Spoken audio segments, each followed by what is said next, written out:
আমার ছেলে যে তাড়াতাড়ি যাতে বের হয়ে আসে, আমি জাতির কাছে এবং সবার কাছে আমার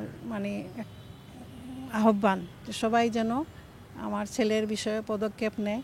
আরও যারা আছে, যারা ভুক্তভোগী, যারা অনেক কষ্ট করতেছে, গেল বিগত সরকারের কারণে যারা গুম হয়েছে, তারপরে জঙ্গি নাটক সাজিয়ে অনেক কষ্ট দিছে, করছে, দূরে সরিয়ে রাখছে আমাদের থেকে, মাদের কাছ থেকে, বোনদের কাছ থেকে, পরিবারের কাছ থেকে। আমরা অনেক কষ্ট করতেছি অনেক বছর ধরে, প্রায় 14 বছর হয়ে যাচ্ছে আমার ছেলেকে দেখতে পারতেছি না। ওর হাসি ভরা মুখটা এখনো দেখতে পেলাম না। একটা কষ্ট।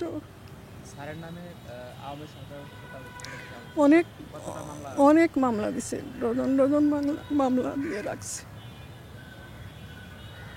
ওই শুধু অনেক বছর আগে কথা হয়েছে, কিছুদিন আগেও হয় হঠাৎ। মাত্র 30% টাকায় জমির মালিক হয়ে নতুন বাংলাদেশের গড়ে তোলার স্বপ্ন দেখা বাংলা বসতি। মেসেজ যেতেছে যে আর কি, এমনি তো নর্মালি হয় না।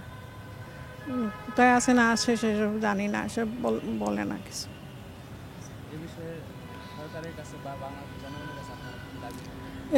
এইটাই আমার দাবি সরকারের কাছে, নতুন সরকারের কাছে, জনগণের কাছে, আমার ছেলেকে যেন ওনারা খুব তাড়াতাড়ি আমার কাছে ফিরিয়ে, আমার ছেলে আমার কাছে যেন ফিরে আসতে পারে খুব তাড়াতাড়ি। এটাই আমার প্রত্যাশা। আমার নাতিরা এখনও ওদের বাবাকে এই ছোট্টবেলা 2-3 বছরের থাকতে দেখছিল, আর দেখে নাই।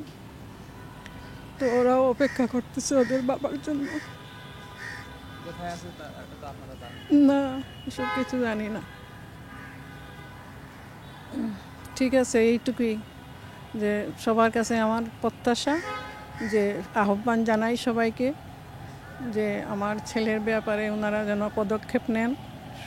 সবাই তো জানতেছেন, বুঝতেছেন কেন কি হয়েছে।